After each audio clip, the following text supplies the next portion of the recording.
Bienvenue dans cette nouvelle édition du QG Week-end. Au sommaire de l'actualité, la situation sociopolitique malienne au centre des préoccupations de la CEDEAO.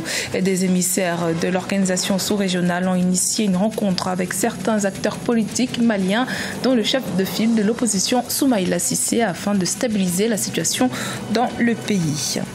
Après l'Éthiopie, le Rwanda devient le second pays africain à respecter le principe de parité, un résultat du récent remaniement ministériel du président rwandais Paul Kagame.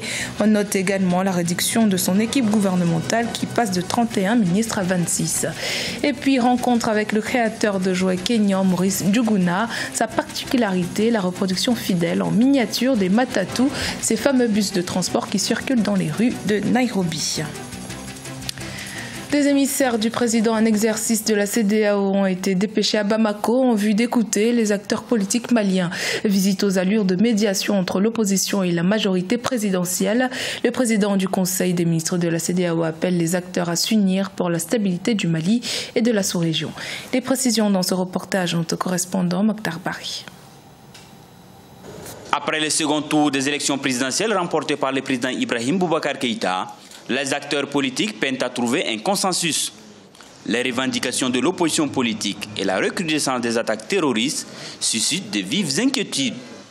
C'est fort de ces constats que des émissaires de la CEDEAO ont initié une rencontre avec certains acteurs politiques maliens, dont le chef de file de l'opposition Soumaïla Cissé. Nous avons pu identifier des défis et le point sur qu'il faut focaliser. La délégation de la CEDEAO exhorte les acteurs maliens au dialogue afin de relever les défis sociaux, mais aussi sécuritaires qui affectent le Mali et la sous-région.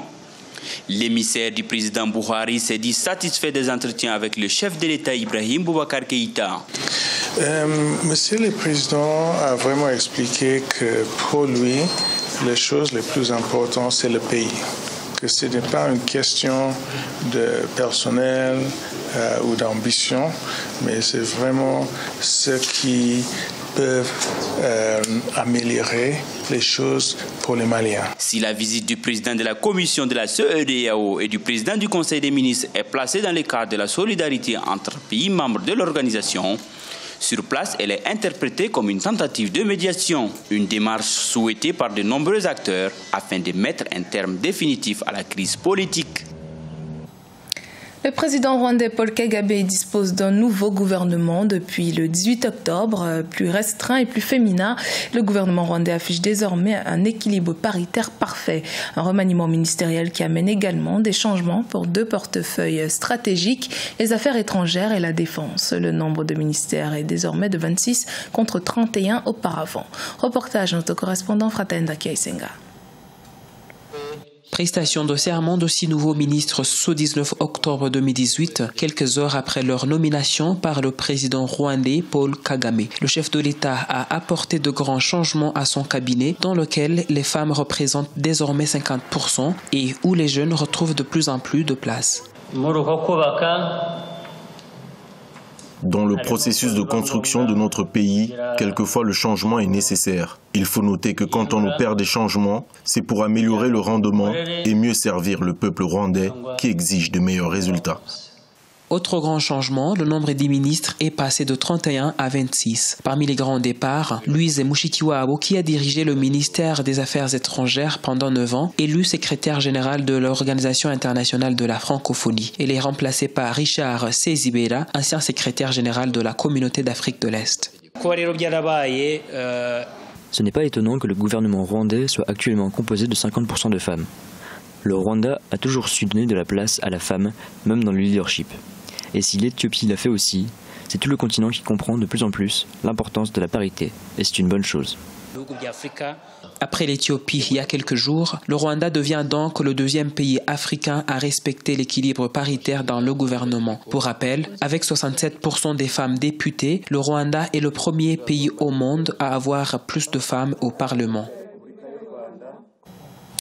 Une exposition des produits algériens placés sous le signe de la conquête du marché mauritanien et ouest-africain sera organisée à Nouakchott en Mauritanie du 23 au 29 octobre.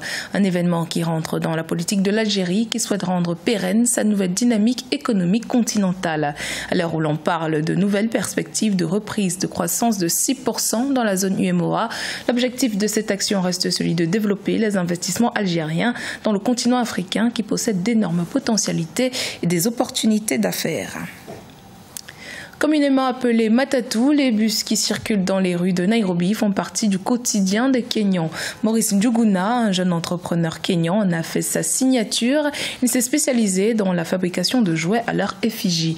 Des reproductions fidèles qui l'ont rendu populaire dans la capitale kenyane. Les enfants notamment sont friands de ces Matatu miniatures. Découverte avec Adjijatou Badawi.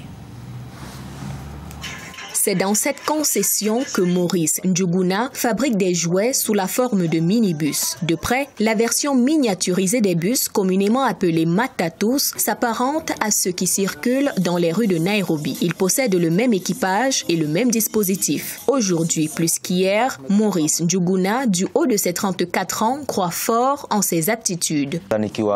Tout a commencé lorsque j'étais encore enfant. J'allais au primaire. À chaque fois que je me rendais à l'école, j'observais les Matatus.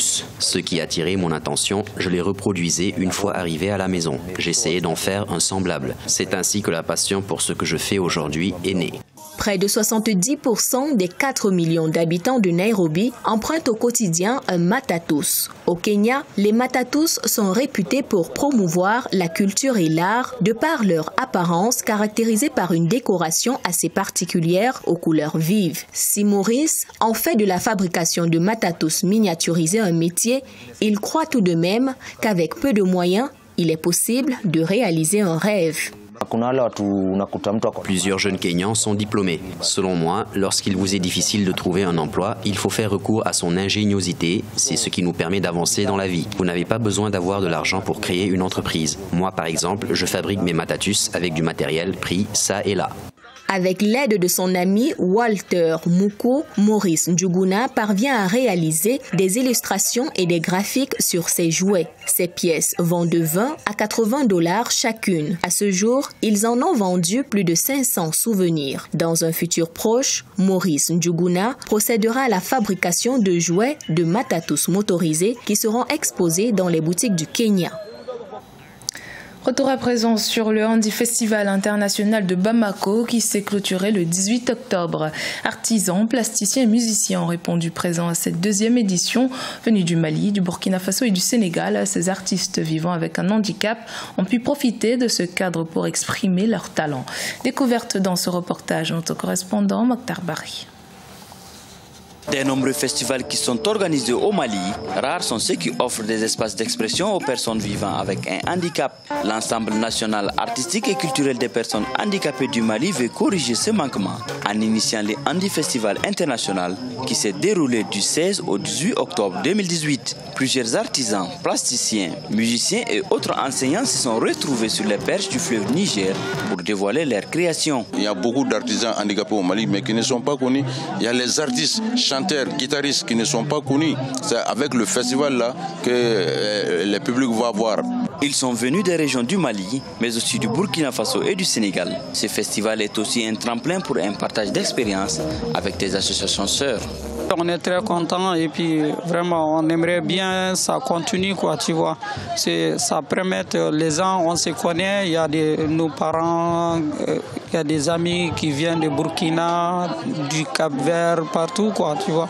Avec ce festival, c'est un cadre idéal pour les personnes vivant avec un handicap de se promouvoir, de montrer aux yeux du monde de quoi ils sont capables artistiquement. Par ce festival, les associations de personnes handicapées veulent aussi passer un message sur les nombreuses discriminations dont elles sont souvent victimes. Elles appellent les décideurs à s'intéresser davantage à leurs diverses initiatives. Dans Dans l'actualité également, les Camerounais connaîtront bientôt les résultats de l'élection présidentielle du 7 octobre 2018. Le Conseil constitutionnel qui a rejeté jeudi 18 octobre le dernier des 18 recours déposés par l'opposition pour faire annuler tout ou une partie du scrutin annoncera les résultats de ce scrutin ce lundi 22 octobre. Des résultats définitifs que vous pourrez suivre en direct d'Africa 24 ce lundi à partir de 9h30 GMT. C'était le journal de la rédaction. Merci de votre fidélité. Dans un instant, une nouvelle édition de l'actualité sur Africa 24.